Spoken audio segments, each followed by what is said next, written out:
Merry Christmas, or happy beginning of Hanukkah, or whatever you celebrate or don't celebrate. I hope you had a happy Wednesday. How about that? Here we are on Friday, and I want to talk about this particular article from the Washington Post. Here is the headline. After backing Trump, low-income voters hope he doesn't slash their benefits. Voters in the struggling Pennsylvania city of Newcastle backed Trump, hoping he'd curb inflation, but the incoming president will be under pressure to cut spending. He'll be under pressure? Who will be exerting that pressure upon Donald Trump, Washington Post? Will it be himself? Under pressure by whom? Who pressures Donald Trump in the Republican Party? The cult leader calls the shots, and the cult followers follow those called shots.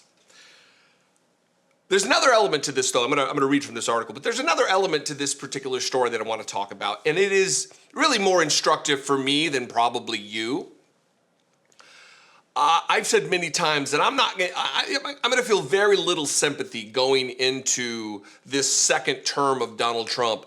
I'm going to have a hard time feeling empathy and feeling bad for the people who are harmed by Trump's policies if they voted for Donald Trump. And I need to really try to dial that back. I'm angry. I think you're upset as well. Because some of the people who are, and I don't use this as a divisive kind of a term, but the least among us, the people who enjoy the least privilege in our society, that's what I mean by least.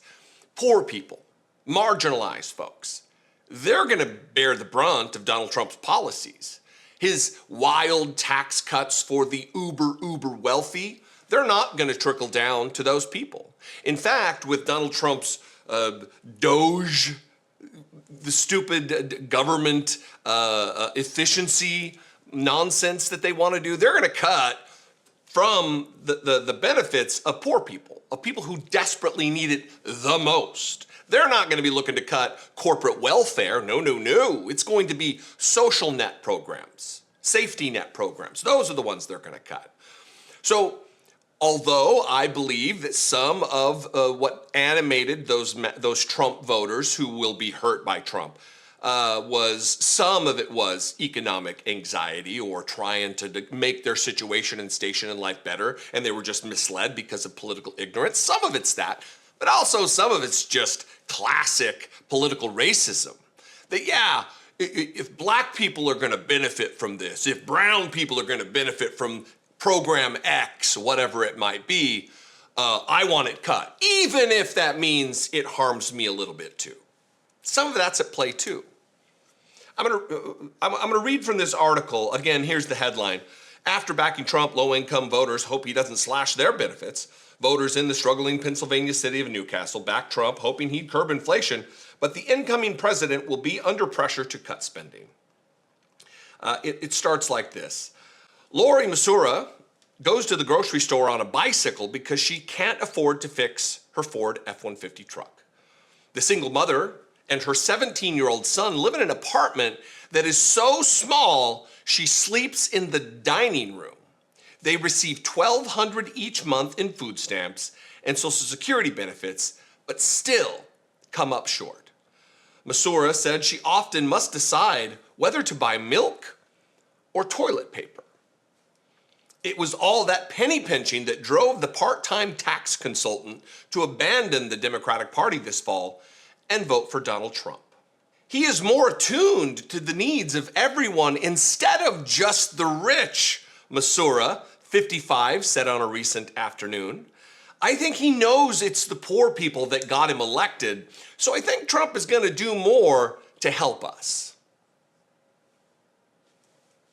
This is tragic. This is absolutely, without doubt, tragic. On two fronts. One, for this lady and her very real life, she's going to suffer under Donald Trump because she was hoodwinked. I don't know, it's because she's just a stupid lady. I don't know. But part of the other element of this is just bad messaging on the part of Democrats. Bad messaging on the part of the campaign. Because if they're not reaching this lady who sleeps in the dining room of her $1,200 or whatever the tiny apartment with $1,200 a month, that's on those of us in the information space. Some of it is that the Democratic Party did not reach out to independent media strongly enough, effectively enough, for us to do the heavy lift of messaging, without a doubt. But overall, there's an information deficit because Donald Trump is not looking out for poor people. Unfortunately, in America, the way our culture runs, typical people have the attention span of a half a commercial break during a sitcom. They don't pay attention to the news. Some of it's because they're too busy making sure their lives are taken care of, their families are taken care of, they're working their fingers to the bone. Part of it also is just ignorance. Continuing with the article here, Trump carried the Pennsylvania city of Newcastle by about 400 votes, becoming the first Republican presidential candidate to win here in nearly 70 years. More than 1 in 4 residents live in poverty, and the median income in this former steel and railroad hub ranks as one of the lowest in Pennsylvania. Newcastle's poorest residents weren't alone in putting their faith in Trump. Network exit polls suggest that he erased the advantage Democrats had with low-income voters across the country.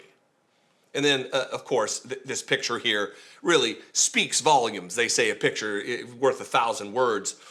This, middle income, low to middle income, working class home, Trump flags everywhere, the Trump Vance signs everywhere, really going to bat for Donald Trump. Certainly, I think it could be postulated that this is misinformation.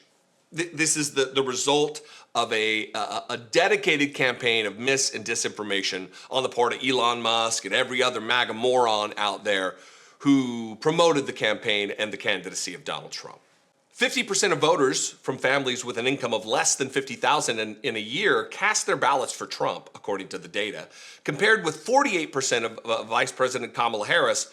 4 years ago, President Joe Biden carried those voters by 11 percentage points. Hillary Clinton won them by 12 points in 2016, and former President Barack Obama by 22 points in 2012.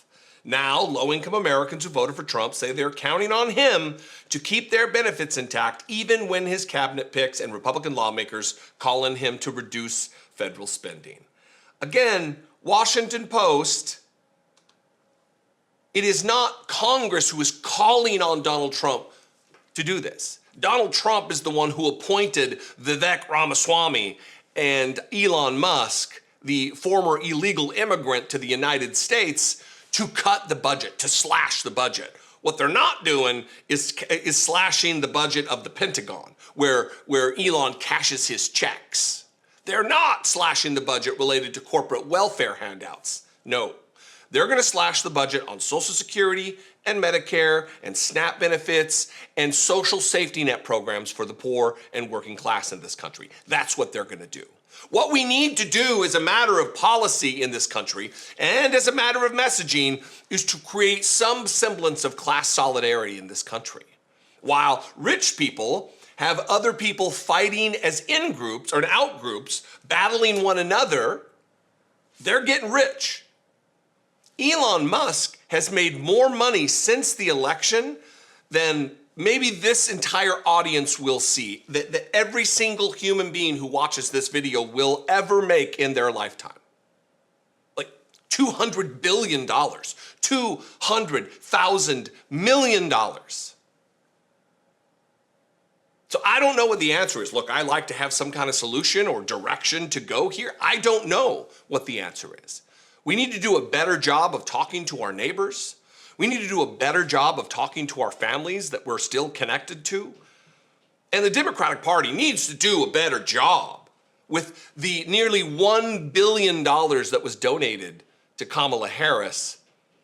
They could have done a better job. They could have reached out more effectively to these people, to convince them of their station, to tell them what's going to happen if Donald Trump, to put the message forward, because it's not like it's a mystery. Donald Trump said with his own fat, gravy-fueled mouth what he was going to do. He said it time and time and time and time and time again. I will toss this conversation your direction. What do you think? You can comment below. That'll help the algorithm to share this content with new possible subscribers, and I would appreciate that. You can also share this video, like this video. Make sure you're subscribed. If you want to sound off telephonically, you can call the voicemail line, 714-576-4054. Of course, you can email me daily at dollemore.com. I would love to hear from you. And be genuine. Take care of one another.